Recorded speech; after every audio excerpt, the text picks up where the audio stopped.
कहानी का पूरा आनंद लेने के लिए इसके पिछले भाग को सुनना बिल्कुल मत भूलिएगा। उसका लिंक मैं आपको डिस्क्रिप्शन बॉक्स पर दे दूंगी और साथ में कमेंट बॉक्स में पिन भी कर दूंगी, तो आप वहां से भी जाकर सुन सकते हैं। उसने आगे बढ़ के दरवाज़ा खटखटाया। कुछ देर बाद एक औरत ने दरवाज़ा खोला। ये वही लेडी डॉक्टर थी। ज्योति उसे देख मुस्कुराने लगी। वो डॉक्टर भी उसे देख एक नज़र में पहचान गई, क्योंकि वो उस इलाके की पहली औरत थी जिसने अपनी बेटी के लिए इतना बड़ा कदम उठाया था। उन्होंने तुरंत ज्योति को अंदर आने को कहा। ज्योति अंदर गई। रश्मि डॉक्टर ने उसके हाथ में बच्चे को देखा और ज्योति की हालत जो बेहद ख़राब थी। कपड़े पूरे मैले हो चुके थे, बाल बिखरे हुए थे और चेहरे पर थकान जो साफ बयां कर रही थी कि वो 2-3 दिन से सोई नहीं है।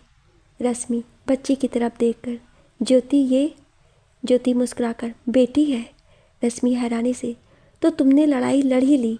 ज्योति, और कोई रास्ता भी तो नहीं था डॉक्टरनी जी। अपनी बच्ची को बचाने के लिए लड़ना तो था ही। रश्मि मुस्कुराते हुए बच्ची को अपनी गोद में लेकर, उम्मीद नहीं थी कि इतना आगे तक आओगी। तभी अंदर से एक आदमी निकल कर आया। रश्मि उस आदमी की तरफ इशारा कर, ज्योति, ये है मेरे पति अनुराग जी, ये भी डॉक्टर ही हैं। ज्योति ने उसकी तरफ देख हाथ जोड़ लिए।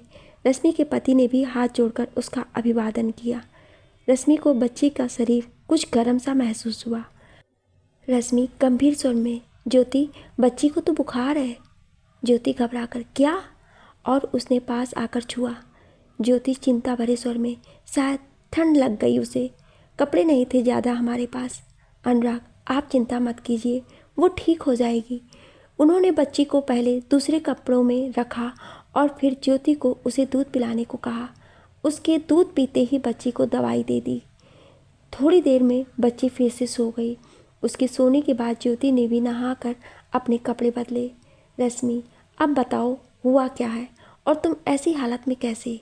ज्योति ने उसे बीते 3 दिन में जो कुछ भी हुआ सब बता दिया। ज्योति उदासी से, और कोई रास्ता नहीं था मेरे पास, बस आपका दिया पर्चा था। आपने कहा था मैं आपके पास आ सकती हूँ अगर ज़रूरत पड़े तो। रश्मि, बहुत अच्छा किया ज्योति तुमने। अब तुम चिंता मत करो, हम तुम्हारे साथ हैं। ज्योति डरते हुए, पर अगर वो लोग यहाँ पहुँच गए तो? अनुराग, डरने की कोई ज़रूरत नहीं है आपको, कोई भी यहाँ तक नहीं पहुँच पाएगा। रश्मि, हाँ, और वैसे भी वो तुम तक तब पहुँचेंगे जब तुम यहाँ रहोगी। ज्योति ना समझी से, मतलब? रश्मि, मतलब तुम दिल्ली जाओगी। मेरी एक दोस्त है वहाँ, कल ही मैं उससे हॉस्पिटल के लैंडलाइन से बात करूँगी। वो भी डॉक्टर है, इसलिए वो अपने बच्चों को देखने नहीं कर पाती है ठीक से। उसे एक आया की ज़रूरत है, तो तुम वहाँ नौकरी कर लेना। इसके बदले तुम्हें पैसे भी मिलेंगे जिससे तुम अपनी बच्ची को पाल भी सकती हो। तो बताओ, जाओगी? ज्योति, और कोई ठिकाना नहीं है मेरा मैडम, अब जो भी है यही है। मैं तैयार हूँ, अपनी बच्ची के अच्छे भविष्य के लिए मैं कुछ भी करूँगी। रश्मि मुस्कुराकर, बहुत अच्छे। अनुराग से, तो आप कल जाकर इसकी टिकट करवा दीजिए दिल्ली की। अनुराग, अरे पर पहले तुम अपनी सहेली से पूछो तो। रश्मि, आप उसकी चिंता मत कीजिए, वो हाँ ही कहेगी, बस उसे बताना है, कल बता दूंगी। आप जाकर टिकट करवा दीजिएगा। अनुराग, ठीक है। रश्मि, ज्योति, अब तुम बिल्कुल बेफिक्र रहो, ठीक है, और जाकर आराम करो। मुस्कुराकर, कल के बाद ज़िंदगी बदलने वाली है तुम्हारी। ज्योति भी उसकी बात सुनकर मुस्कुरा दी। रश्मि ने उसे एक कमरा दे दिया सोने के लिए। ज्योति अपनी बच्ची के साथ वहाँ लेट गई। बच्ची का बुखार अब उतर चुका था। कुछ देर बाद थकान और काफ़ी लंबे वक्त से ना सोने की वजह से ज्योति को नींद आ गई। आज ज्योति को ना जाने कितने दिन बाद सुकून की नींद आई थी। जब से उसे अल्ट्रासाउंड की रिपोर्ट पता चली थी, हर रात बस आंखों में ही कटती थी, परेशानी और डर के मारे। पर आज वो आज़ाद थी। उसने अपनी बच्ची से किया वादा निभा लिया था। अब वो लोग उसकी बच्ची तक कभी नहीं पहुंच पाएंगे। ये ख्याल ही उसके मन को खुशी से भर रहा था। अगले दिन अनुराग ने रेलवे स्टेशन जाकर उसकी टिकट करवा दी, जो कि अगले दिन की थी।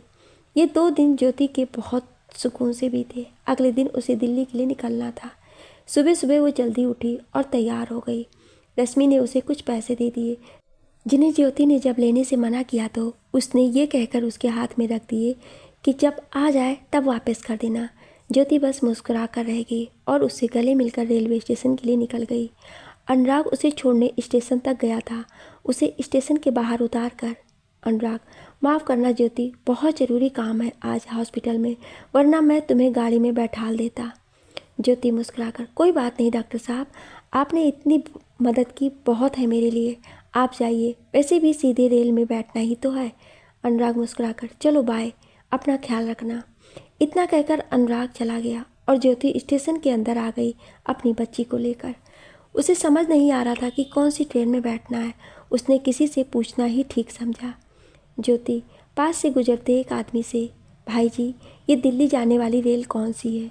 आदमी सामने की तरफ इशारा कर, ये सामने जो खड़ी है ना, यही दिल्ली जा रही है। ज्योति धन्यवाद। ज्योति उस आदमी से बात कर ट्रेन के अंदर आ गई और वहीं दरवाजे पे खड़े एक आदमी को टिकट दिखाकर अपनी जगह पूछकर अपनी सीट पर जाकर बैठ गई। उसकी सीट के सामने ही एक लड़का और लड़की बैठे थे जो आपस में बात कर रहे थे। ज्योति उन्हें एक नज़र देख खिड़की से बाहर देखने लगी। लड़की बच्ची को देख ज्योति से, आपकी बच्ची कितनी प्यारी है। ज्योति उसकी बात सुनकर मुस्कुराकर अपनी बच्ची को देखने लगी। लड़की दोबारा, क्या नाम है इसका? ज्योति मुस्कुराकर, अभी 7 दिन की है बस, तो नाम नहीं रखा।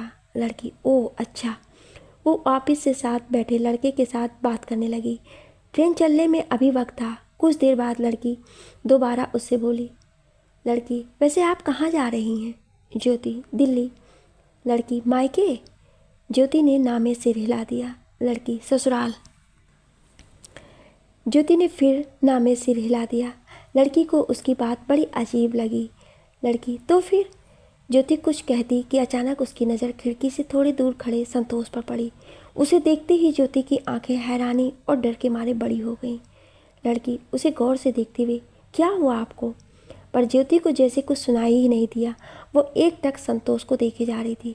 जैसे ही संतोष उसकी खिड़की की तरफ पलटा तो ज्योति नीचे झुक गई। लड़की हैरानी से, अरे आपको क्या हुआ? ज्योति ने उसे इशारे से चुप रहने को कहा तो वो लड़की चुप हो गई। उसके साथ बैठा लड़का भी अजीब नज़रों से ज्योति को देख रहा था। ज्योति डर के कारण पसीना पसीना हो गई। एक बार फिर संतोष उसके सामने था। कहाँ वो अपने गांव से इतनी दूर उनसे बच कर आई थी और कहाँ वो फिर उसके पीछे पीछे आ गया था। ज्योति अपनी सांस रोक के वहीं बैठी रही। कुछ देर बाद उसने हल्के से सर ऊपर करके देखा तो संतोष वहाँ से जा चुका था। अब ज्योति को वहाँ बैठना ठीक नहीं लगा, इसलिए वो वहाँ से उठकर बाहर आने लगी। पर जैसे ही उसने बाहर जाने के लिए पैर नीचे रखा तो सामने उसे अपने गांव के कई आदमी दिखाई दिए। वो तुरंत झटके से पीछे हो गई और बच्ची को अपने सीने से लगा लिया। वो लड़का और लड़की उसे सीट से बैठे हुए देख रहे थे पर उन्हें समझ नहीं आ रहा था। ज्योति ने दूसरी साइड से उतरना चाहा तो उस तरफ भी काफ़ी लोग उसके गाँव के। इस बार उन लोगों को पक्की खबर लगी थी कि ज्योति की, इसलिए वो लोग ज़्यादा तादाद में आए थे। उसे किसी भी कीमत पर छोड़ना नहीं था उन्हें।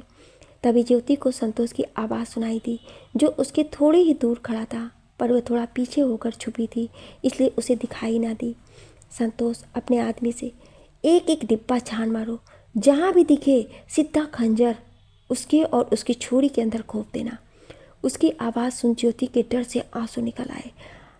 आज उसे उसकी मौत अपने सामने दिखाई दे रही थी, पर दुख इस बात का नहीं था बल्कि इस बात का था कि उसके साथ उसकी बच्ची भी मर जाएगी, जिसके लिए वो इतनी दूर सबसे भागते और बचते हुए आई थी। ज्योति मन में, नहीं, मेरी बच्ची को कुछ नहीं होगा, मैं इसे कुछ नहीं होने दूंगी। बच्ची की तरफ देखकर, तू जिएगी मेरी लाडो, जिएगी, तेरी अम्मा तुझे कुछ नहीं होने देगी। ज्योति को अब कोई भी रास्ता नहीं दिख रहा था। संतोष और उसके साथियों ने पूरी ट्रेन को हर तरफ से घेर लिया था। कहीं से भी ज्योति का बच पाना मुश्किल था।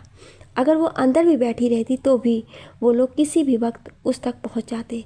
इसलिए उसने एक लंबी सांस ली और मन में एक फैसला लिया और वापस अपनी सीट पर आ गई। लड़की, जिसका नाम सिप्रा था, आपको हुआ क्या है और आप इतनी डरी क्यों हुई हैं? लड़का, जिसका नाम सूरज था, हाँ, कोई बात हो तो आप हमें बता सकती हैं। ज्योति आंसू भरी आंखों से, आप मेरा एक काम कर सकते हैं? लड़की, कहिए ना। ज्योति अपनी बच्ची को उसे देकर, इसे बचा लीजिए, इसे अपने साथ दिल्ली ले जाइए। लड़की हैरानी से, ये क्या कह रही हैं आप? ज्योति ने उसे जल्दी जल्दी नीचे छुपकर बैठे हुए सब बता दिया। ज्योति रोते हुए हाथ जोड़कर, मेरी ये मदद कर दीजिए, मैं अभी वापस नहीं जा सकती और ना किसी को मदद के लिए बुला सकती हूँ। वो लोग कभी भी यहाँ आ जाएंगे और मेरे साथ साथ मेरी बच्ची को भी मार देंगे। मैं चाहती हूँ कि ये जिए और ये दुनिया देखे। कृपया करके मेरी मदद कर दीजिए। आप बस इसे दिल्ली ले जाइए, वहाँ इसे कोई ऐसी जगह छोड़ दीजिएगा जहाँ अनाथ बच्चे पलते हों। कम से कम ये जिंदा तो रहेगी। आप लोग मेरी आखिरी उम्मीद है, मेरी इतनी सी मदद कर दीजिए। मैं इसे मरते नहीं देखना चाहती, बस इसे अपने साथ ले जाइए। अगर मैं इन लोगों से बच गई तो दिल्ली आकर अपनी बच्ची को ले लूँगी, पर अगर नहीं बची तो कम से कम मेरी बच्ची तो जिंदा रहेगी। ज्योति के पास रश्मि की दिल्ली वाली सहेली का कोई पता नहीं था, क्योंकि वो खुद उसे स्टेशन पर लेने आने वाली थी और ना रश्मि का पता था। वो पर्चा उन्हीं के घर भूल आई थी और घबराहट में उसे कुछ भी याद नहीं आ रहा था। ज्योति उनके पैर पड़ते हुए, कृपया कर मेरी मदद कर दीजिए, बचा लीजिए मेरी बच्ची को। तभी उसे एक आदमी अपने डिब्बे की तरफ आता दिखा। ज्योति हड़बड़ाकर, माफ़ कर दीजिए, तकलीफ़ दे रही हूँ आपको, पर कृपया कर इसे बचा लीजिए। और अपनी बच्ची का माथा चूमकर, अपनी अम्मा को माफ़ कर देना लाडो, मैं तेरा साथ ज़्यादा वक्त तक ना दे सकी, मुझे माफ़ कर देना। और वह उन लोगों का ध्यान बटाने के लिए दूसरी तरफ से बाहर निकल गई। जब उन लोगों की नज़र ज्योति पर पड़ी तो वो भी सब छोड़कर ज्योति के पीछे भागे। सूरज और सिप्रा इतने लोगों को देख चुपचाप बैठ गए। सूरज, ये इस बच्ची का हम करें कि क्या? सिप्रा, कुछ भी, बस इसे ऐसे ही छोड़ नहीं सकते। सूरज, पर सिप्रा, ये बच्ची अभी बहुत छोटी है, हम इसे 1 घंटा भी नहीं संभाल सकते। सिप्रा, उसे देखकर, तो करें क्या अब हम? सूरज, हमें उस औरत को बचाना चाहिए, इस बच्ची को इसकी माँ की ज़रूरत है। सिप्रा, पर हम कैसे उसे बचा सकते हैं? सूरज, पुलिस को इन्फॉर्म करके। सिप्रा, हाँ ये ठीक है। सूरज और सिप्रा बच्ची को लेकर नीचे आए। उन्हें दूर से ज्योति भागती हुई दिखी और उसी के साथ कई लोग उसके पीछे भाग रहे थे। सूरज ने तुरंत वहाँ के पुलिस के पास गए, पर वहाँ कोई भी मौजूद नहीं था। सिप्रा उसके पास आते ही, क्या हुआ? सूरज, एक भी हवलदार नहीं है वहाँ तो। सिप्रा परेशानी से, अब क्या करें? सूरज, चलो आगे देखते हैं, कोई तो मिलेगा जो हमारी मदद कर सके। वह लोग उसी तरफ चले गए जहाँ ज्योति भाग कर गई थी। संतोष और उसके आदमियों को ज़्यादा देर नहीं लगी ज्योति को पकड़ने में। जल्द ही ज्योति उनके सामने थी। संतोष ने आगे बढ़कर उसे एक थप्पड़ रसीद दिया, जिसकी वजह से वो नीचे गिर गई। संतोष गुस्से में, थारे को कहा लगा कि तू हम सब से बच के भाग जावेगी और हम थारे को पकड़ भी ना पाएंगे?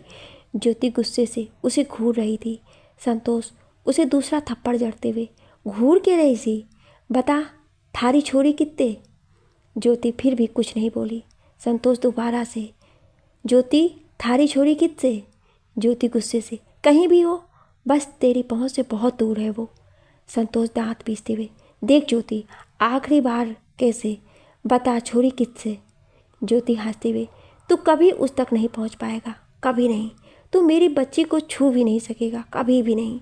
ज्योति की बात सुन और उसे हंसता देख संतोष का गुस्सा 7वें आसमान को छू गया और उसने हाथ में रखा खंजर ज्योति के पेट में घोंप दिया। ज्योति की आंखें फटी की फटी रह गईं। संतोष दूसरी बार खंजर मारते हुए, तू चाहे कितना बच ले, थारी उस छोरी ने, पर मैं उसने ना छोड़ूंगा, पाताल से भी ढूंढ निकालूंगा उसे। ज्योति की आंखें धीरे धीरे बंद होने लगी।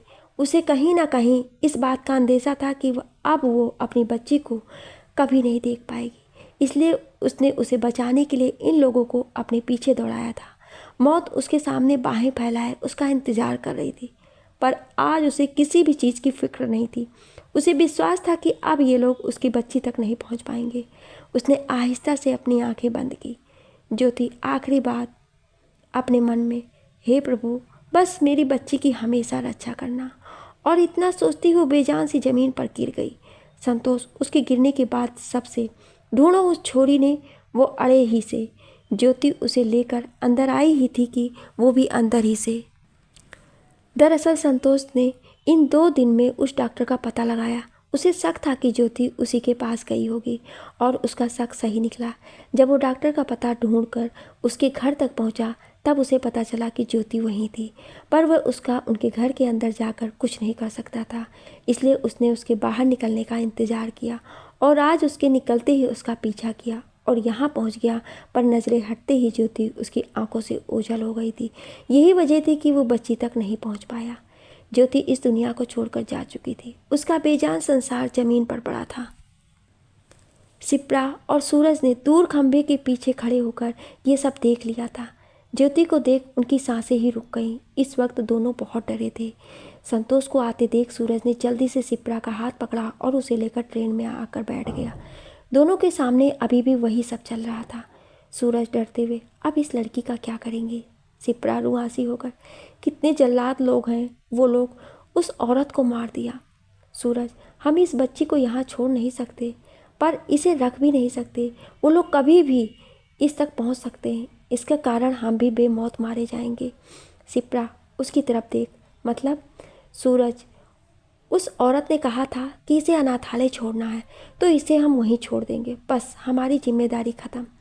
शिप्रा ने उस बच्ची की तरफ देखा जो सुकून से उसकी गोद में सो रही थी। ना जाने उसे क्या महसूस हुआ जो उसकी आंखों से उस बच्ची को देख आंसू आ गए। शिप्रा ने तुरंत बच्ची को अपने सीने से लगा लिया। सूरज उसे रोते देख, क्या हुआ? शिप्रा, मैं इसे अनाथालय नहीं छोड़ूंगी। सूरज हैरानी से, पागल हो गई हो क्या? शिप्रा, नहीं सूरज, देखो इस बच्ची को, इसकी माँ ने इसके लिए अपनी जान कुर्बान कर दी और इस मासूम को मालूम भी नहीं। अगर हमने इसे अनाथालय छोड़ दिया तो ये कभी नहीं जान पाएगी अपनी माँ के बारे में। उस औरत ने हमें बहुत विश्वास से जिम्मेदारी दी है। सूरज गुस्से में, उसने हमसे बस इतना कहा था कि हम उसे उस जगह छोड़ दें जहाँ अनाथ बच्चे पलते हों। ये नहीं कहा था कि इसे हमें पालना है। और दूसरा कि ये वो लोग कभी भी इस तक पहुंच जाएंगे, इसके चक्कर में हम भी मारे जाएंगे। शिप्रा, जो भी हो सूरज, पर मैं इस बच्ची को कहीं नहीं छोड़ूंगी। अनाथालय की हालत तुम भी जानते हो। अगर हमने इसे छोड़ा और ये किसी के गलत हाथ लग गई तो भी इसकी ज़िंदगी बर्बाद हो जाएगी और इस सब के बाद इसकी माँ की कुर्बानी जाया हो जाएगी, जो मैं कभी नहीं होने दूंगी। ये लड़की अच्छा डिजर्व करती है और मैं उसे वो सब दूंगी। सूरज, क्या करने वाली हो तुम? शिप्रा, मैं इसे पालूंगी सूरज।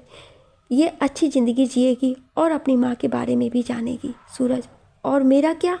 तुम जानती हो कि 4 महीने बाद हमारी शादी है। अगर घर पर तुम इसे लेकर जाओगी तो हमारी शादी टूट सकती है। शिप्रा, मैं अपने घर वालों को मना लूँगी सूरज। अब ये तुम्हारे ऊपर है कि तुम मेरा साथ दोगे या नहीं। अगर देना हो तो बता देना और नहीं तो भी बता देना। सगाई की अंगूठी और तोहफे तुम्हारे घर पहुंच जाएंगे। सूरज हैरानी से उसे देख रहा था और शिप्रा उस बच्ची को। तभी संतोष के साथ का आदमी उस डिब्बे में चढ़ गया। ये देख शिप्रा ने बच्ची को अपने दुपट्टे से छुपा लिया। वो आदमी उन दोनों के पास आया और उन्हें देखने लगा। आदमी शिप्रा को देखते हुए, यो बच्ची किसकी से? शिप्रा पूरे आत्मविश्वास के साथ, मेरी है। आदमी, चेहरा दिखा इसका। शिप्रा, क्यों? आदमी, देख रहा था हमारे को, चेहरा दिखा बच्ची का। शिप्रा गुस्से में, क्या बदतमीजी है आपकी? ये मेरी बेटी है और मैं इसका चेहरा नहीं दिखाऊंगी। आदमी, बस एक बार चेहरा दिखा दे, बस, फिर थारे से कुछ ना कहूँगा। शिप्रा, मैं नहीं दिखाऊंगी। सूरज, क्या दिक्कत है आपकी? क्यों देखना है चेहरा? आदमी, तू चुप कर, मैं इस छोरी से बात कर रहा हूँ। सूरज, ये छोरी मेरी बीवी है। आदमी उसे घूरते हुए, अच्छा बीवी? ना सिंदूर, ना मंगलसूत्र, ना साड़ी, और ये थारी बीवी से? सूरज अकड़कर, हाँ, हम मुस्लिम हैं, हमारे यहाँ ये सब नहीं पहना जाता है। वो आदमी आगे कुछ कहता तब तक दूसरा आदमी आ गया और उसे उन दोनों से बहस करते और उस लड़के का अपने आप को मुस्लिम कहते देख वो आदमी उसे अपने साथ ले गया, ये कहकर कि शायद वो लड़की यहाँ नहीं है। उन दोनों के जाते ही सूरज और शिप्रा ने राहत की सांस ली। शिप्रा उसे घूरते हुए, अभी तो मुझे इसे छोड़ने को कह रहे थे, फिर अचानक क्या हुआ तुम्हें?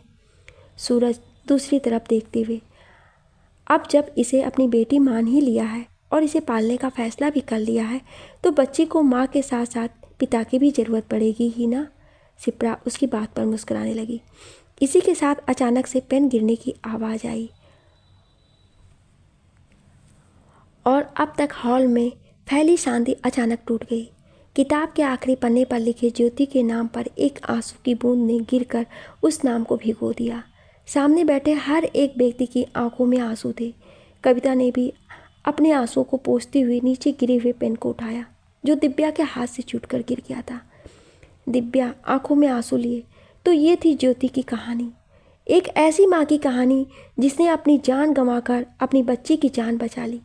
दिल्ली आकर ज्योति की बेटी को सूरज और सिप्रा ने पहले लीगली गोद लिया और फिर उसे अपनी बेटी की तरह पाला और उसे एक बेहतर ज़िंदगी दी। संतोष और उसके साथी को कभी पता नहीं चल पाया कि वो बच्ची गई कहाँ। अभी कुछ साल पहले पुलिस को खबर लगी कि संतोष गांजे का धंधा करता है। जब पुलिस ने उनके यहाँ छापा मारा तो संतोष ने उल्टा पुलिस पर हमला कर दिया और पुलिस की तरफ से किए सेल्फ डिफेंस फायरिंग में वो मारा गया और इसी के साथ ज्योति के हत्यारे को भी सज़ा मिल गई। मुझे समझ नहीं आता, हम लड़कियों को एक तरफ भगवान की तरह पूजते हैं देवी बनाकर, वहीं दूसरी तरफ उसे अपशुगनी क्यों माना जाता है। मत पूजो ना उन्हें भगवान की तरह, इंसान ही रहने दो, बस उन्हें इंसान होने का हक दे दो। भले हम आज टेक्नोलॉजी साइंस की दुनिया में बहुत आगे बढ़ गए हैं, पर आज भी वो सोच कहीं ना कहीं जिंदा है और इसी सोच को जड़ से ख़त्म करने के लिए और ज्योति जैसी औरतों की मदद करने के लिए हम ये ज्योति फाउंडेशन खोलने जा रहे हैं। आप यकीन नहीं करेंगे, एक ज्योति की कन्या भ्रूण हत्या के खिलाफ कदम बढ़ाते ही उस गांव की कई औरतों ने आगे चलकर इसका विरोध किया और आज उस गांव से ये रीत जड़ से ख़त्म हो चुकी है। साथ ही 1994 में अल्ट्रासाउंड से लिंग की जानकारी लेना कानूनी तौर पर प्रतिबंध कर दिया गया, क्योंकि उसके जरिए कई बच्चियों को दुनिया में आने से पहले ही मार दिया गया। खुशी होती है ये देखकर कि आज के वक्त पर लड़कियों को उनका हक भी मिलता है और एक बेहतर ज़िंदगी भी मिलती है। पर कई ऐसे इलाके और कई ऐसे लोग आज भी मौजूद हैं जो इसी घटिया सोच के साथ जी रहे हैं। इस सोच को कोई अलग से आकर ख़त्म नहीं करेगा, बल्कि इसे हमें ही ख़त्म करना पड़ेगा। ज्योति ने अकेले अपनी बेटी को ज़िंदगी देने की जंग लड़ी अपनों के खिलाफ और आखिर में वो मर कर भी वो जंग जीत गई। अपने आंसू पोंछ कुछ पल रुक। एक वादा ज्योति ने अपनी बेटी से किया था, उसे ज़िंदगी देने का, उसे संतोष जैसे लोगों से बचाने का।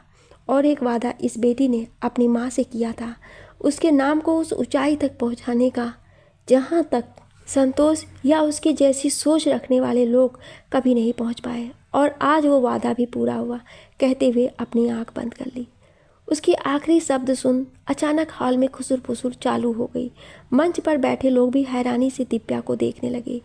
दिव्या सबको देख, आपके मन में इस वक्त जो सवाल उठ रहा है उसका जवाब मैं देती हूँ। मैं IPS दिव्या ज्योति, ज्योति की बेटी, वो बेटी जिसके लिए माँ अपनी जान पर खेल गई। जी हाँ, मैं ही वो बच्ची हूँ जिसने 7 दिन की उम्र में इस समाज की एक खोखली रीत की वजह से अपनी माँ को खो दिया, जो एक बार अपनी माँ को देख भी नहीं पाई। उन लोगों ने पहली मेरी माँ पर घर में अत्याचार किए और फिर उन्हें मारकर इंसानियत को भी शर्मसार कर दिया। पर जहाँ एक तरफ नफरत थी तो वहीं दूसरी तरफ इंसानियत भी मौजूद थी। सामने एक औरत की तरफ इशारा कर, कमल मौसी के रूप में, जिन्होंने खून का रिश्ता ना होते हुए भी मेरी माँ को बहन सा प्यार दिया और उन्हें भागने में मदद की। सामने बैठी कमल अपने आंसू पोंछ मुस्कुराने लगी। उन डॉक्टर रश्मि के रूप में जिन्होंने माँ की याद की और हर बार उनका हौसला बढ़ाया। उस आदमी के रूप में जिन्होंने एक बेसहारा और अकेली औरत को देख उसे उनकी मंजिल तक पहुँचने में मदद की। और मेरी सिप्रा माँ और सूरज पापा के रूप में जिन्होंने एक अनजान औरत की बेटी को अपनी बेटी की तरह प्यार भी दिया और एक खुशहाल जिंदगी दी। सामने बैठी सिप्रा अपने चश्मे को निकाल कर अपने आंसू साफ कर दिव्या को देखने लगी। वहीं सूरज भी मुस्कुराते हुए दिव्या को देखे जा रहा था। आज मैं जो भी आप दोनों की ही वजह से हूँ। अगर मेरी माँ मेरी ज़िंदगी के लिए लड़ी तो इन सब ने मुझे उस ज़िंदगी को जीना सिखाया। एक लंबी सांस लेकर, भले आज माँ हमारे साथ ना हो, भले मैंने उन्हें कभी देखा ना हो, पर वो फिर भी मेरे दिल में ही जिंदा है। दिव्या के कहते ही एक लड़की खड़े होकर तेजी से अपने आंसू पोंछते हुए ताली बजाने लगी। दिव्या उसे देख मुस्कुराने लगी। उसी के साथ पूरा हॉल अगले ही पल तालियों की आवाज़ से गूंज उठा। कुछ देर बाद दिव्या ने अपने हाथों से ज्योति फाउंडेशन का उद्घाटन किया और फिर सब हॉल से बाहर जाने लगे। दिव्या कुछ लोगों से मिल रही थी कि उसे किसी का फ़ोन आ गया। उसे किसी अर्जेंट काम से तुरंत जाना पड़ा। वह सिप्रा से बोलकर बाहर आ गई और गाड़ी की तरफ बढ़ गई। तभी उसके कानों में एक लड़की की आवाज़ पड़ी जो तेज़ी से चिल्ला रही थी, दिव्य ज्योति मैम। ये नाम सुनते ही उसे जैसे एक सुकून सा मिला।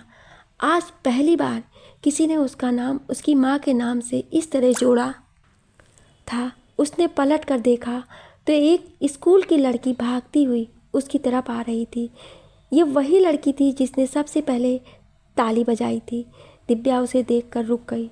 वो लड़की उसके पास आई और अपनी कॉपी आगे कर लड़की, ऑटोग्राफ प्लीज़। दिव्या उसे देख मुस्कुराने लगी और फिर उसके हाथ से कॉपी लेकर उसे अपना ऑटोग्राफ देने लगी। लड़की, मैं ना आपकी बहुत बड़ी फ़ैन हूँ। आपके हर इंटरव्यू यूट्यूब पर देखती हूँ। भैया भी आपके बारे में बताते रहते हैं, वो भी आपके डिपार्टमेंट में ही है। मैं ना बड़े होकर बिल्कुल आपकी तरह बनूंगी। आपके आते ही सब गलत लोगों की तो चुटकी बजाते हुए हो गई। दिव्या उसके सर पर हाथ रखकर, आप मुझसे भी अच्छी और बेहतर आईपीएस बनेंगी, बस मन लगाकर पढ़ना। और आगे जाने को बढ़ गई। लड़की दोबारा से, दिव्य ज्योति मैम, इतनी आसानी से अपने माँ के कातिलों को कैसे जाने दिया? और अगर संतोष मतलब आपके पापा गलत काम करते थे तो पहले क्यों नहीं पकड़ाए? दिव्या पलटकर उसे देखने लगी। मुझे कुछ हजम नहीं हुई ये बात। दिव्या, तो क्या जानना है तुम्हें? लड़की मुस्कुराते हुए, वही जो सच है। दिव्या उसकी मुस्कुराहट को समझते हुए, तुम तो काफ़ी समझदार भी हो। अब जब समझ गई हो तो अलग से बताना क्या? और आगे बढ़कर अपनी गाड़ी में बैठकर वहाँ से चली गई। और लड़की मुस्कुराते हुए कभी ऑटोग्राफ को देखती तो कभी दूर जाती गाड़ी को। आप सभी लोगों का इस कहानी को इतना प्यार देने के लिए बहुत बहुत धन्यवाद। लिखने और बोलने में कोई त्रुटि हुई हो उसके लिए क्षमा प्रार्थी हूँ। आपको ये कहानी कैसी लगी हमें कमेंट करके ज़रूर बताएं और ऐसी इंटरेस्टिंग कहानियाँ सुनने के लिए हमारे चैनल को सब्सक्राइब जरूर करें। Thank you.